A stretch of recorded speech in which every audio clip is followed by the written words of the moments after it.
Essula y'e16. Mu mwaka ogw'17 ogwa Peka mutabani wa Lemaliya, Akazi mutabani wa Yosamu kabaka wa Yuda n'atanula okufuga. Akazi yali yakamaze emyaka 20 bwe yatanula okufuga. N'afugira emyaka 16 mu Yerusaalemi.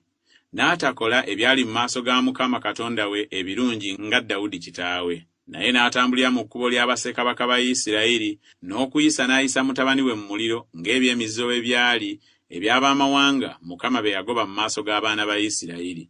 N'awangayo ssaddaaka, n'ayoterezanga obubaane ku bifo ebigulumivu ne ku nsozi ne wansi wa buli muti omubisi. Awo Lezini kabaka w'e Busuuli ne Peka mutabani wa Lemaliya kabaka wa Isirayiri ne bambuka e Yerusaalemi okulwana. Ne bazingiza Akazi, naye ne batayinza kumuwangula. Mu biro ebyo Lezini kabaka w'e Busuuli mwe yakomerezaawo Obusuuli e Erasi, n'agoba Abayudaaya mu Erasi.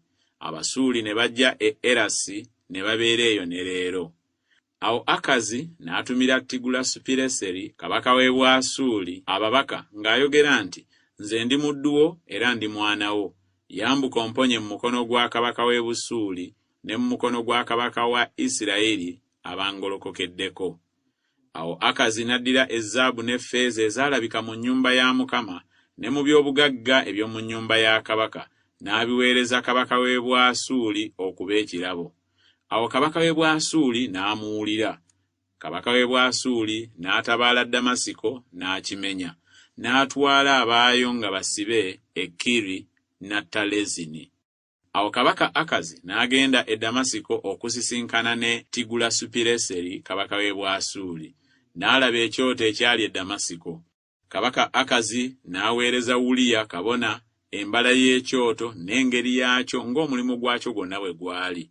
Awo Uliya kabona n'azimba ekyoto nga byonna bwe byali kabaka Akazi bye yaweereza ng'ayima e Damasiko. Bw'atyo Uliya kabona bwe yakikola, kabaka Akazi akisange ng'avudde e Damasiko. Awo kabaka bwe yajja okuva e Damasiko, kabaka n'alaba ekyoto. Kabaka n'asemberera ekyoto n'aweerayo ku kyo ssaddaaka. N'ayokya ekyo kye yawaayo ekyokebwa n'ekyo kye yawaayo eky'obutta, n'afuka ekyo kye yawaayo ekyokunywa, n'amansira omusaayi gw'ebyo bye yawaayo olw'emirembe ku kyoto. Era ekyoto eky'ekikomo ekyali mu maaso ga Mukama n'akiggya mu bwenyi bw'ennyumba wakati w'ekyoto kye n'ennyumba ya Mukama, n'akiteeka ku luuyi olw'obukiika obwa kkono olw'ekyoto kye. Awo kabaka Akazi n'alagira Uliya kabona ng'ayogera nti, oyokeranga ku kyoto ekinene ekiweebwayo ekyokebwa ekyenkya, n'ekiweebwayo eky'obutta eky'akawungeezi, n'ekiweebwayo ekyokebwa ekya kabaka, n'ekikye ekiweebwayo eky'obutta, wamu n'ekiweebwayo ekyokebwa eky'abantu bonna ab'omu nsi eyo, n'ekyabwe ekiweebwayo eky'obutta, n'ebyabwe ebiweebwayo ebyokunywa. Omansirangako omusaayi gwonna ogw'ekiweebwayo ekyokebwa n'omusaayi gwonna ogwa ssaddaaka. Naye ekyoto eky'ekikomo kinaabanga kyakulagulirako gye ndi. Bw'atyo Uliya kabona n'akola nga byonna bwe byali kabaka Akazi bye yalagira. Awo kabaka Akazi n'asalako emigo gy'entebe, n'aggya ekinaabirwamu ku zo, n'assa ennyanja ng'agiggya ku ntebe ez'ebikomo ezaali wansi waayo, n'agiteeka ku mayinja amaaliire. N'ekkubo eryabikibwako erya Ssabbiiti lye baali bazimbye mu nnyumba n'omulyango gwa kabaka ebweru, n'alyetoolooza ennyumba ya Mukama olwa kabaka w'e Bwasuuli. Era ebikolwa ebirala byonna ebya Akazi bye yakola tebyawandiikibwa mu kitabo eky'ebyomu mirembe gya bassekabaka ba Yuda?